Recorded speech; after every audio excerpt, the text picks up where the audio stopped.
ഏത് സ്കൂളിലാണ് പോകണ്ടേ?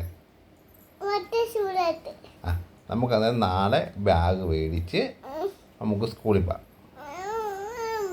പിന്നെ സ്കൂളിൽ പോകണോ? എന്നാൽ സ്കൂളിൽ പോകുന്നത് എങ്ങനെ പോകാനാ? ഇന്നിപ്പോൾ അടച്ചില്ലേ സ്കൂള്? സ്കൂളിൽ പോകാം നമുക്ക്. ഇപ്പം ഇന്ന് പോകാൻ പറ്റത്തില്ല. സ്കൂളിൽ പോകണോ? സ്കൂളിൽ പിന്നെ പോയാൽ നാളെ പോവാം. ഇന്ന് സ്കൂളിൽ പോകണോ? നമുക്ക് ഇന്ന് അവിടെ സ്കൂൾ അടച്ചിട്ടേക്കുമായിരിക്കും അമ്മി. സ്കൂളിൽ പോകണോ? എന്നാൽ നമുക്ക് നാളെ രാവിലെ പോവാം. സ്കൂളിൽ പോകണോ? ഓ ഇപ്പം അവിടെ നാളെ ബാഗൊന്നും മേടിച്ചില്ലല്ലോ. ബാഗ് മേടിച്ചോ നമുക്ക് പോവാം. സ്കൂളിൽ പോകണോ? അയ്യോ സ്കൂൾ അടച്ച് കാണാം. നമുക്ക് നാളെ രാവിലെ പോവാം. അയ്യോ നാളെ പോവാം.